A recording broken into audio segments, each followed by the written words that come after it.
रात के 10 बज रहे थे।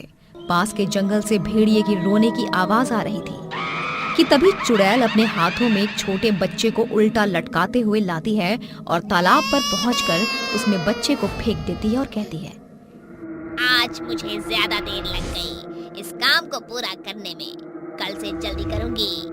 ये बोलकर चुड़ैल चली जाती है और अगले दिन फिर किसी छोटे बच्चे को पकड़कर लाती है और उस तालाब में फेंक देती है, जिससे वो बच्चे वहीं मर जाते हैं। ऐसा वो हर रात किया करती थी। आखिर वो चुड़ैल कौन थी और क्यों बार बार छोटे बच्चों को तालाब में फेंक कर मार दिया करती थी, ये जानने के लिए हमें कहानी में आगे बढ़ना होगा। ऐसे ही एक रात अचानक से चुड़ैल को उस तालाब के पास से अजीब अजीब आवाजें आती हैं। तभी वो कहती है, मुझे जाना ही होगा, मेरी जरूरत है उनको। ये बोलकर चुड़ैल गांव की तरफ जाती है और फिर किसी माँ बाप के पास से उसके छोटे बच्चे को उठा लेती है। अगर कोई देख लेता तो उस पर वो अपना जादू चलाकर बांध दिया करती थी। बच्चे को ले जाने के बाद वो उसी तालाब में फेंक देती, जिसके बाद 2 मगरमच्छ आते हैं और उस बच्चे को खा जाते हैं। तभी चुड़ैल कहती है, लो, तुम्हें भूख लगी थी ना, लो खा लो, और चाहिए तुम्हें? चुड़ैल के ऐसे कहते ही वो दोनों मगरमच्छ अपना बड़ा सा मुंह खोलते हैं और डरावनी आंखें दिखाते हैं। फिर चुड़ैल कहती है, इसका मतलब तुम्हें अभी और भूख लगी है, मैं और बच्चों को लेकर आती हूँ। ये बोलकर चुड़ैल 2 बच्चों को लाकर उस तालाब में खूंखार मगरमच्छों के आगे फेंक देती है, जिसके बाद वो दोनों मगरमच्छ बड़ी बेरहमी के साथ उस बच्चे के हाथ पांव को काट कर खा जाती है। ऐसा करता हुआ चुड़ैल को गांव का एक आदमी देख लेता है, जो बहुत डर जाता है और घबरा कर भागने लगता है। मगर चुड़ैल उसे पकड़ लेती है और वो कहती है, आइए, आपका इंतजार था, आइए, आपका इंतजार था।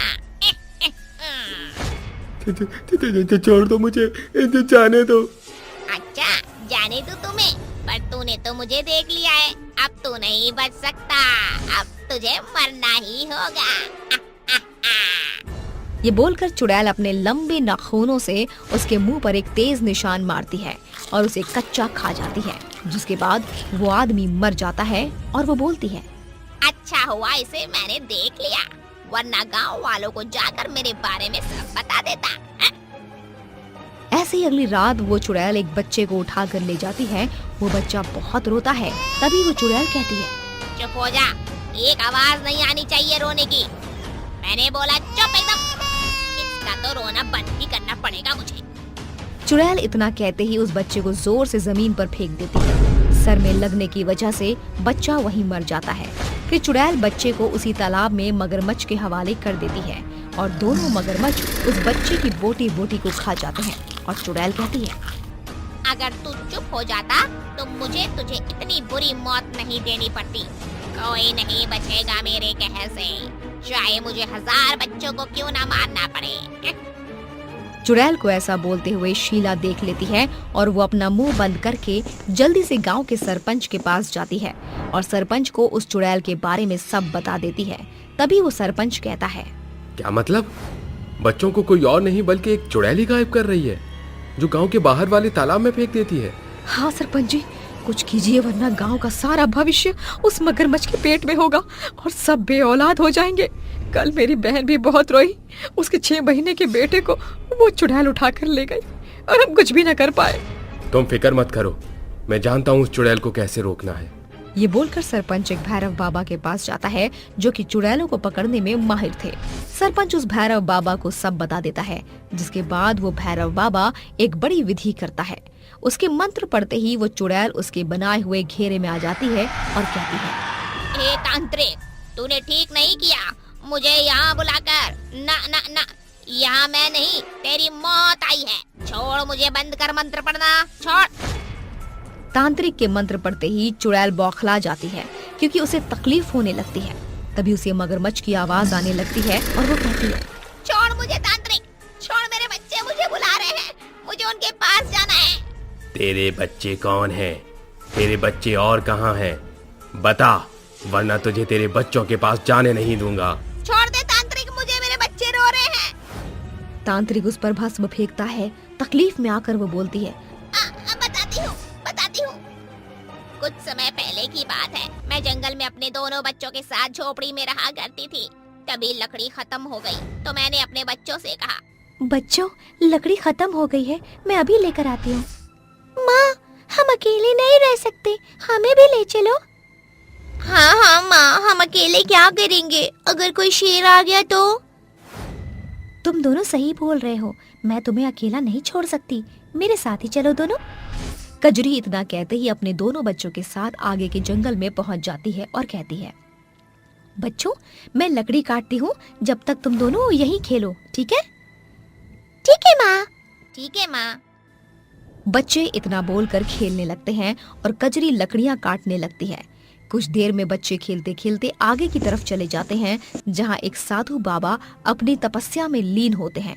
बच्चों को प्यास लगती है और वो बोलते हैं, बहुत प्यास लगी है, मुझे पानी पीना है। अरे वो देखो, सामने कलश है, उसमें पानी होगा। हाँ, उसी पानी को पी लेते हैं। हाँ।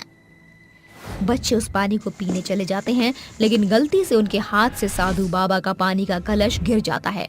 तभी आवाज से साधु बाबा की आंखें खुल जाती हैं और गुस्से से बोलते हैं, पाखंडी बालको, तुम्हारा ये दुस्साहस, ये ठीक नहीं किया। एक तपस्वी साधु की तपस्या को तुमने भंग किया है। कठोर दंड के भागीदारी बनोगे अब तुम। बच्चों को ढूंढती हुई कजरी वहां पहुंच जाती है और साधु का क्रोध देखकर सब समझ जाती है। तभी साधु उसे देखकर कहते हैं, तो तुम ही वो निर्लज्ज माँ हो जो अपनी संतानों को यहाँ छोड़ गई।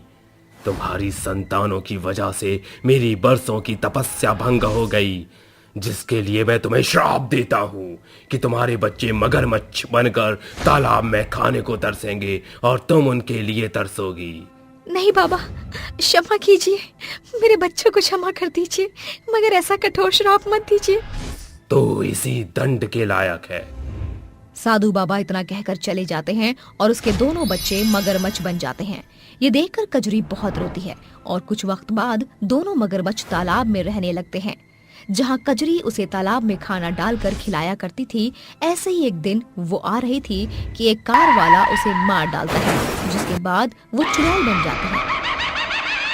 मेरी मौत के बाद मैं चुड़ैल बन गई और अपने बच्चों को खाना देने लगी, लेकिन उनका इससे पेट नहीं भरता, तो मैंने गांव के बच्चों को गायब करना शुरू कर दिया, क्योंकि वो छोटे बच्चे मेरे बच्चों की भूख मिटाते थे।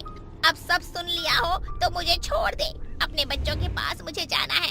लेकिन एक शर्त पर ही, तुझे हमेशा के लिए ये गांव छोड़कर जाना होगा। बोल, मानेगी? ठीक है, मानूंगी सारी शर्त, बस बच्चों से मिलवा दो एक बार। चुड़ैल तांत्रिक की बात मान जाती है। फिर तांत्रिक उसे छोड़कर अपने बच्चों से मिलने देता है, जिसके बाद अपने मंत्रों से वो चुड़ैल और उसके बच्चों दोनों को मोक्ष प्राप्त करवा देता है। इसके बाद से गांव के लोग चुड़ैल के खौफ के बिना जीने लगते हैं।